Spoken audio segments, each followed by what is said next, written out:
حضرت عثمان غنی کا دور تھا، وہ ملحد شخص آیا، اس نے ایک سوال کیا، اس کا سوال سننا۔ اس نے کہا مسلمانوں یہ بتاؤ، تمہاری ایک قرآن میں آیت ہے، اللہ کہتا ہے میں ہر چیز پر قادر ہوں، کیا یہ آیت موجود ہے؟ تو سب نے کہا ہاں یہ آیت موجود ہے۔ اس نے کہا پھر سوچ لو۔ اس نے کہا ہم نے پڑھا یہ آیت موجود ہے۔ اس نے کہا میرا سوال سنو، یہ بتاؤ اللہ ہر چیز پر قادر ہے؟ مسلمان نے کہا اللہ ہر چیز پر قادر ہے۔ اس نے اب سوال کیا، اس نے کہا یہ بتاؤ اللہ چاہے تو اپنے جیسے خدا بنا سکتا ہے؟ ایسا اس نے سوال کیا کہ تمہارے قرآن میں آیت ہے کہ اللہ ہر چیز پر قادر ہے، اب یہ بتاؤ اللہ اپنے جیسا خدا بنا سکتا ہے؟ اب لوگ اس کا کیا جواب دیتے؟ اگر کہتے ہاں تو توحید خطرے میں تھی، اگر کہتے نہ تو قرآن خطرے میں تھا۔ لوگ بڑے پریشان ہوئے، آخر فیصلہ ہوا اس شخص کو قتل کر دیا جائے۔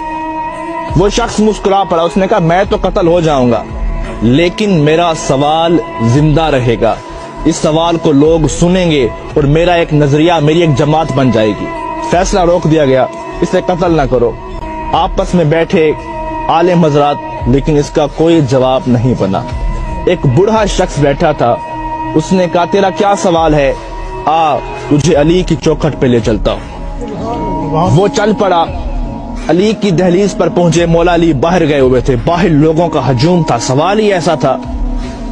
مولا علی شیر خدا واپس آئے، دیکھا لوگوں کا رش تھا، آپ نے پوچھا کیا وجہ ہے؟ اس نے کہا یہ غیر ملحد شخص ہے، خدا کو نہیں مانتا، اس کا ایک سوال ہے۔ آپ نے کہا بتاؤ۔ اس نے کہا علی سوچ سمجھ کے جواب دینا، سوال بڑا مشکل ہے۔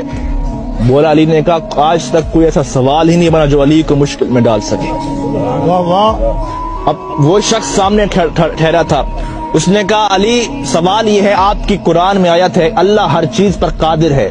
آپ نے کہا ہاں ہے۔ اس نے کہا میرا سوال سنو، یہ بتاؤ اللہ اپنے جیسا اور خدا بھی بنا سکتا ہے؟ مولا علی مسکرا پڑے، کہا اس سوال کے لیے تم نے مجھے باہر بلایا، اب اس کا جواب سنو۔ آپ نے کہا ہاں اللہ چاہے تو اپنے جیسا خدا بنا سکتا ہے، کئی خدا بنا سکتا ہے، لیکن فرق یہ رہے گا وہ جتنے بھی خدا بنائے گا وہ سب اس کی مخلوق ہوں گے، خالق پھر بھی وہ اللہ ہوگا۔ اب لوگوں پریشان ہوا، اس نے کہا علی بتاؤ تو صحیح یہ علم کہاں سے سیکھتے ہو؟ ابھی ہمارا سوال ختم ہوتا ہے، آپ کا جواب آتا ہے، بتائے تو صحیح یہ علم کہاں سے سیکھا؟ اب مولا علی کا فرمان سننا، کہا سنو ھذا صفت العلم ھذا لعاب رسول اللہ، یہ مصطفیٰ کی لعاب کا اثر ہے کہ علی کائنات کے راز کھول کے رکھ دیتا ہے۔ اس شخص کی چیخ نکلی، اس نے کہا جس کے لعاب سے علی بنتا ہے، جس کا علی ایسا ہوگا اس کا مصطفیٰ کیسا ہوگا، اور جس کا مصطفیٰ ایسا ہوگا اس کا خدا کیسا ہوگا۔